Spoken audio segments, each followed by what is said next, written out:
சத்யஜோதி ஃபிலிம்ஸை பொறுத்த வரைக்கும் அவங்க கிட்டத்தட்ட ஒரு 40 வருஷமா படம் பண்ணிட்டு இருக்கிறாங்க. ப்ராப்பரான ஒரு கம்பெனி அது. ஓகே. ஒரு டேட்ல அவங்க ஃபிக்ஸ் பண்ணாங்கன்னா அந்த டேட்ல படம் ஆரம்பிப்பாங்க, அந்த டேட்ல முடிப்பாங்க.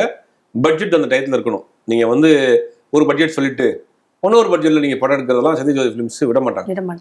அவங்க வந்து ஒரு கம்பெனி மாதிரி நடத்துறாங்க, ஒரு நிறுவனம் மாதிரி ப்ராப்பரா நடத்திட்டு இருக்காங்க. அதனாலதான் இத்தனை வருஷமா அவங்க படம் பண்றாங்க.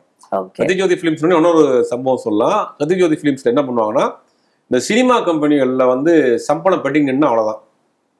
இப்ப என்ன பண்ணுவாங்கன்னா, ஒரு ஹேர் ட்ரெஸ்ஸரா இருக்கிற இந்த படத்துக்குன்னா முந்தியெல்லாம் என்ன பண்ணுவாங்கன்னா, அந்த படத்துக்கு ஒரு சம்பளம் பேசுவாங்க. இந்த படத்துக்கு இவருக்கு 50,000 ரூபாய் சம்பளம், 5,000 ரூபாய் அட்வான்ஸ், மிச்சம் 45,000 ரூபாய் ஷெட்யூல்ல கொடுப்பாங்க. ஃபர்ஸ்ட் ஷெட்யூல் 2 ஷெட்யூல்ல அவங்க படம் நடக்கும். 40 நாளுக்குள்ள படத்தை முடிச்சிருவாங்க. ஃபர்ஸ்ட் ஷெட்யூல் முடிச்சுட்டு வந்தோடனே ஒரு அமௌண்ட் கொடுப்பாங்க, ஒரு 20,000 ரூபாய் கொடுப்பாங்க. செகண்ட் ஷெட்யூல் நடக்கிறப்ப 20,000 ரூபாய் கொடுப்பாங்க. இங்க என்ன பண்ணுவாங்கன்னா, சத்யஜோதி ஃபிலிம்ஸை பொறுத்த வரைக்கும் படம் ரிலீஸ் ஆகிற முத நாள் ஒரு லிஸ்ட் போடுவாங்க, யார் யாருக்கு பெண்டிங் இருக்கு. அவங்க எல்லாரையும் ஆஃபீஸ்க்கு வர சொல்லி கவர் வச்சு ஒரு ஸ்வீட் பாக்ஸ் வச்சு கையில் கொடுத்து, இந்த படத்தில் நீங்கள் ஒர்க் பண்ணீங்க, கோஆப்ரேட் பண்ணீங்க, தேங்க்ஸ்ன்னு சொல்லி அனுப்பிச்சிடுவாங்க. இப்படி ஒரு ப்ராப்பரான ஒரு கம்பெனி. அதனால தான் பார்த்தீங்கன்னா அவங்க பண்ண படங்கள் எல்லாமே பகல் நிலவா இருக்கட்டும், எல்லாமே சூப்பர் டூப்பர் இருக்கட்டும், 3ஆம் மொழியா இருக்கட்டும், எல்லாமே கிளாசிக்கா, இதயம் எல்லாமே கிளாசிக்கான படங்கள்.